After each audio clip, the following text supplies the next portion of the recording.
Monsieur, bonjour, bonsoir. Je vous souhaite la bienvenue au journal Info Pacifique. Passage d'une nouvelle tempête de sable ce week-end dans le bassin caribéen. Les météorologues appellent la population à la prudence compte tenu des méfaits provoqués par le phénomène. Visite conjointe du ministre de la Justice et le chef du parquet AI de Port-au-Prince ainsi que du doyen du tribunal civil de première instance de Port-au-Prince au pénitencier national vendredi. Les trois hommes ont promis de combattre la détention préventive prolongée au plus grand centre carcéral du pays où les conditions sont complètement infrahumaines.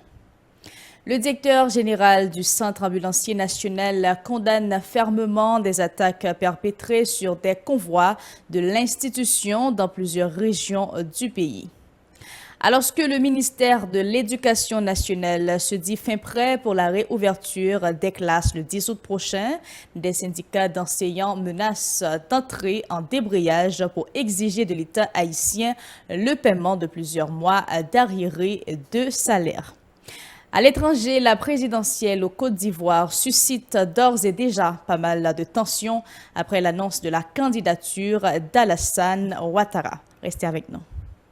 Si vous jugez que cette vidéo est intéressante, n'hésitez pas à liker et partager la vidéo. Et surtout, n'oubliez pas de vous abonner à cette chaîne et activer la cloche de notification pour ne pas louper aucune de nos vidéos. Merci de votre fidélité. Voici les précisions à ce journal, Madame, Monsieur. Une nouvelle vague de brume de sable s'étendra d'ici ce week-end dans le ciel caribéen selon les prévisions des spécialistes. Le météorologue Rudy Météo, qui en a fait l'annonce en particulier, a indiqué que le phénomène pourrait durer entre 4 à 6 jours cette fois-ci. Alors que la tempête de sable qui provient du Sahara empêche la formation de cyclones, elle provoque néanmoins de fortes chaleurs et des difficultés respiratoires chez certains. Conséquemment, il est vivement conseillé aux membres de la population de limiter leurs déplacements durant ces jours, de boire beaucoup d'eau et de porter des lunettes en plus des masques. Le secrétaire général de l'Organisation des États américains, Luis Amalgro, a salué les consultations initiées par le président de la République, Jovenel Moïse, en vue de la mise sur pied d'un nouveau conseil électoral provisoire. Dans un message publié sur son compte Twitter mercredi, le dirigeant de l'OEA a encouragé les différents secteurs à rejoindre la démarche du chef de l'État dans la perspective de nouvelles élections dans le pays. Si certains responsables de la société civile qui ont reçu la correspondance du chef de l'État émettent des réserves sur la démarche, d'autres, en revanche, rejettent de revers de main l'invitation du Palais national. Autre information, le ministre de la Justice et de la Sécurité publique MJSP, Maître Rockefeller Vincent, accompagné du doyen du tribunal civil de la première instance de Port-au-Prince, Maître Bernard Saint-Ville, et du commissaire du gouvernement de Port-au-Prince, Maître Gabriel Ducarmel, a visité ce vendredi la prison civile de Port-au-Prince, communément appelée pénitencier national.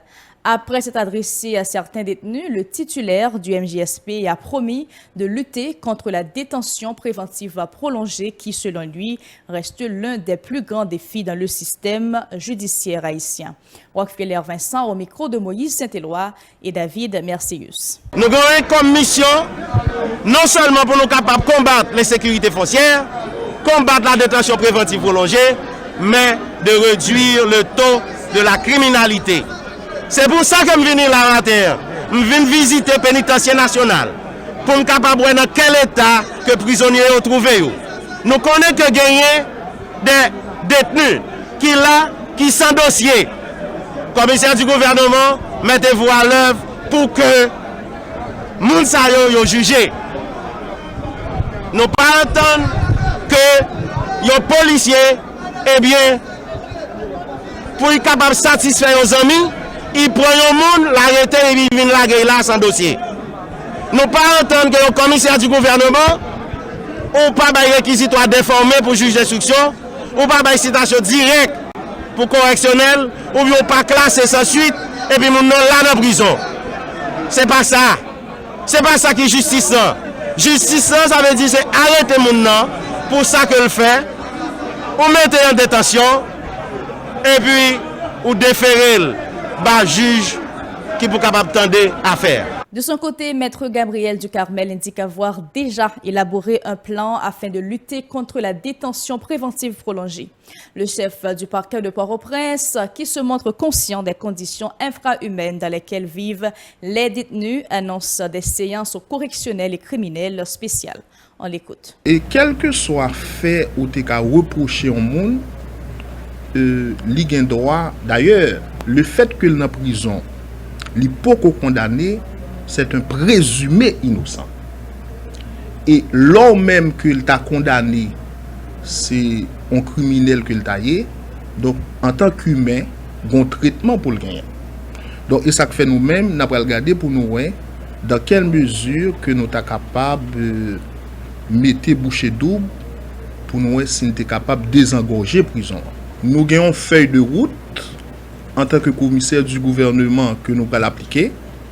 Et feuille de route ça, de concert avec des canards, avec l'ensemble des juges et des juges d'instruction qui dans la juridiction noire et de substitut commissaire du gouvernement pour nous voir dans quelle mesure nous arrivons à combattre le phénomène de détention préventive prolongée.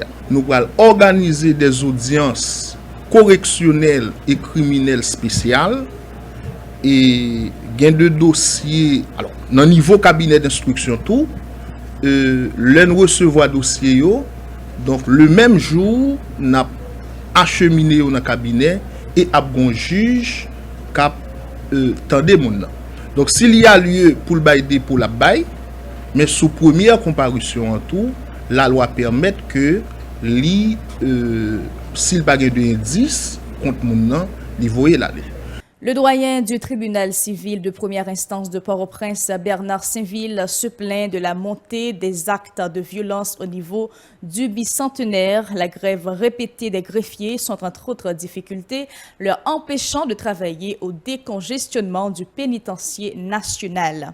Il appelle à la collaboration de toute la chaîne judiciaire en vue de lutter contre ce fléau. Bernard Saint-Ville. Son travail de longue haleine. Parce que l'organe centre de détention qui n'est pas fait pour plus que 800 personnes, en Bouvine, il y a plus que 3000 personnes, c'est un qui est grave. Ça veut dire que ce n'est pas du jour au lendemain qu'on diminue la population carcérale là. C'est faire audience jusqu'à ce que nous ne soyons pas capables de faire audience encore. Nous avons planifié un ensemble d'activités de concert avec le parquet de Port-au-Prince, mais on est capable de comprendre tout. Chaque fois qu'on commence, on Bouvine freine en route. Parce que des fois, c'est le problème climat-sécurité là qu'il ne faut pas faire. Des fois, c'est arrêt de travail que le magistrat observe pour satisfaction aux revendications. Des fois, c'est le greffier qui observe arrêt de travail. C'est nous en période vacances judiciaires, mais même décret 22 août, ça tout, il prévoit des audiences spéciales pendant les vacances, correctionnelles par exemple. Et nous-mêmes, nous disons toujours faire mieux dans le niveau tribunal première instance Port-au-Prince que ça. Décret à l'y prévoir, non seulement nous faisons des audiences correctionnelles, mais nous faisons des audiences criminelles tout. Plusieurs prisonniers n'ont pas caché leur colère face à la détention préventive prolongée. Ces derniers indiquent n'avoir jamais passé devant leur juge naturel depuis plusieurs années d'incarcération. Ils espèrent que justice leur sera rendue, se disant lassés des conditions infrahumaines dans lesquelles ils vivent. Je vous invite à suivre les images, madame, monsieur. Étant que ministre de la Justice, quand vous prenez des décisions, parce que je dis à un juge d'instruction, il y a 90 jours pour l'instruire le dossier. Vous pouvez parler de ça. Attends, il y a des gens là qui ont 8 ans, il y a des gens là qui ont 10 ans, il y a des gens là qui ont 14 ans, qui va même moi juge là. Allez voir qui t'a passé devant. Ça va résoudre. Vous souhaitez ça fait. Vous souhaitez ça fait. Nous ne pas jamais passer devant un juge naturel, juste à juger mieux condamné. Depuis 2014, je suis en prison, je suis 6 ans en prison. Mal mangé, mal dormi, je ne vais jamais aller au tribunal un jour. Je ne vais pas pour qui l'aime là. Je ne vais pas continuer là pour les famille, ma maman, ma papa. Qui ça me fait, je vais mon dossier association de malfaiteurs, tandis qu'il y a des pour combien de même des pieds, je vais m'arrêter par un bout de gilet. C'est moi même pour comme. Je suis passé devant, j'ai 8 ans. Nous pas vivre comme un côté pour nous vivre. Depuis 2017, nous sommes passés devant juge même 3 ans, 3 mois. Le directeur du Centre ambulancier national Cannes, Didier Hérold Louis, déplore des attaques récemment perpétrées à l'encontre de plusieurs convois du Cannes dans diverses régions du pays. À Carrefour Marassa, dans la commune de Croix-des-Bouquets, des individus ont ouvert le feu sur un véhicule transportant des personnels de l'institution, en plus d'agressions physiques dont ont été objets certains employés du Cannes, a fait savoir le responsable. Ces attaques risquent d'empêcher au Centre ambulancier national de continuer à desservir la population haïtienne, notamment dans les zones réputées dangereuses, selon Dr Didier Hérold. On écoute sa déclaration. Nous alerte sur la Tibonite, nous demandons pour alerte la remonter à Centre ambulancier national au niveau central pour nous évaluer, pour nous connaître effectivement est-ce que pas il y a un danger que l'ambulance a déplacé et ça vient faire que nous limiter et le service là vient limiter dans la Tibonite. Nous pas arriver au niveau côté que nous camper toute ambulance la Tibonite. C'est pas un incident. Un incident c'est si vous frappez pio. Une ambulance qui est séquestrée depuis plus de mois par un groupe d'hommes armés, il n'est pas un incident. Et nous devons traiter en tant que salier parce que c'est un bagage qui est inacceptable. Moi, pas dois accepter, ou même comme journaliste, pas dois accepter. Aucun monde dans la population pas doit accepter. Donc cela veut dire que, effectivement, il y a des conséquences. Conséquences, c'est que je dis, on a restreint le déplacement ambulancier dans la Tibonite, particulièrement dans la sphère qui gagne, zone ça vient là-dedans. On a restreint le déplacement ambulancier. Deuxième agression qui est faite là, c'est Carrefour Marassa le fait. Côté que des individus armés scéné ambulance là et il y a un individu qui montait ambulance là qui tirait sur patient qui était couché dans l'ambulance sans civière derrière. Il fait personnel la descendre, il montait lui-même, il tirait sur monde dans l'ambulance là. Là encore quand on nous dit son tragédie, son bagage inacceptable. Donc cela veut dire que nous obligés de contrôler au cas par cas. Si on nous pour urgence dans la Tibonite, nous obligés essayer par moyen par non connaître comment zone là est, si c'est Duval, comment zone là est là et évaluer avant l'ambulance à déplacer. Bonne nouvelle pour les patients de l'hôpital Isaïe Gentil-Chancerelle. Les services ont été repris selon quelques employés du centre. Ils précisent que ce changement est dû grâce à l'octroi de plusieurs génératrices à la maternité. Ces employés applaudissent l'effort de plusieurs partenaires qui ont soutenu l'hôpital et annoncent aux femmes enceintes que désormais, elles pourront poursuivre leur processus de grossesse. Écoutons-les au micro de Moïse Saint-Éloi et de Rigard Noël. L'hôpital a fonctionné normalement par rapport à qu'il était fermé tout notre jour là. C'est peut-être électricité. Côté nous avons un problème d'électricité, nous pas gagné encore. L'hôpital a fonctionné. Et nous dit tout les Haïtiens qui ont un problème en gynécologie et dans le moment venir dans la maternité, ils ont gentil la jeune service. Et tout dernièrement, nous avons conforté par rapport à que nous n'avons pas de génératrice, l'hôpital a été fermé pour 2-3 jours. Mais par rapport à l'administration, l'hôpital a directeur d'artiste, il fait tout ça qui est possible de côté parle et il a arrangé ça.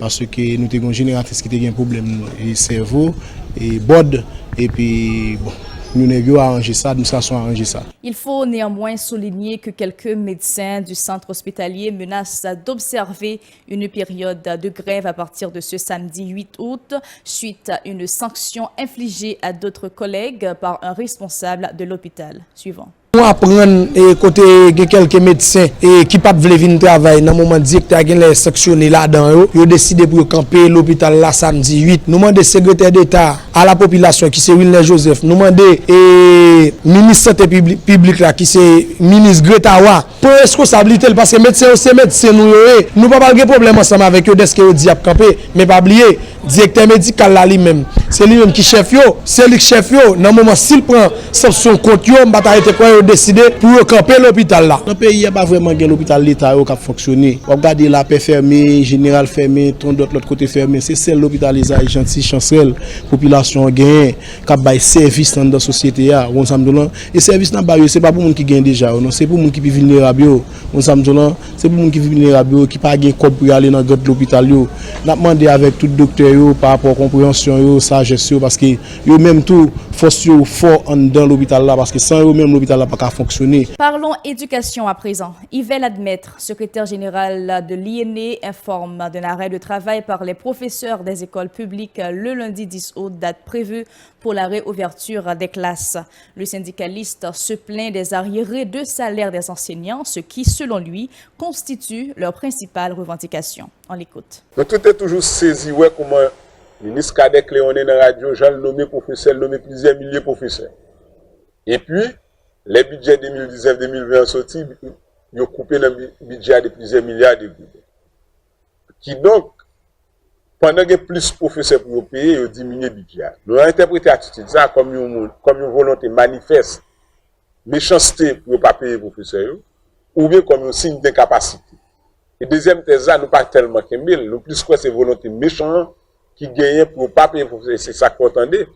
Toujours des professeurs qui ont demandé de payer à de salaire et l'État n'a pas fait face parce que le ministre n'a pas défendre l'intérêt du système. L'État te promet professeurs pour payer, il a payé pendant la période Covid. C'est une obligation de l'État, c'est un devoir de l'État. D'ailleurs, il n'y a pas encore un FMI sur base de ça. Il a payé professeurs, il a payé ouvriers. C'est quand travail en article 108 là qui dit clairement l'État doit tout congé déclaré par arrêté présidentiel est payable. Or, l'État n'a pas fait ça, donc c'est une violation droit professeur. Plusieurs syndicats d'enseignants dénoncent ce qu'ils appellent un gros déséquilibre entre les principaux établissements scolaires du pays. Ils en veulent pour preuve certains centres scolaires qui ont déjà bouclé l'année académique pendant que d'autres vont devoir poursuivre sans de bonnes dispositions. Plus d'explications avec Jean-Aubert Alexandre, au micro de Moïse Saint-Éloi et de David Mercius. L'école doit faite en l'autre gens, mais M. Agénol, elle a parlé de l'école ici. Pour bien comprendre, la parler d'une catégorie bien définie. Monsieur Agénol n'a pas parlé de l'école petit pays d'Haïti. Monsieur Agénol a parlé pour un groupe d'école bien spécifique et il était précisé déjà. L'école ça yo, la parlé, elle était dit, il y a un pile l'école qui est en fini année académique yo online, l'école ça yo. Yo autorisé, yo en vacances actuellement, yo autorisé pour ouvrir porte en septembre. Pendant que l'autre l'école les annoncé qui va ouvrir porte 10 août là et que l'école ça yo va faire 2 mois de travail, yo même va ouvrir porte dans mois novembre. Quelle aberration en dans un pays où nous avons un ministre éducation cap diviser l'école, dispatcher l'école, fragmenter l'école. Je vous invite à suivre l'actualité internationale, Madame, Monsieur.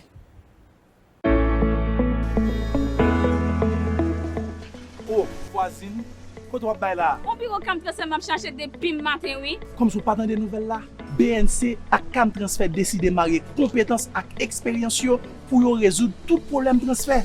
Eh bien, problème transfert me résoudre Konya.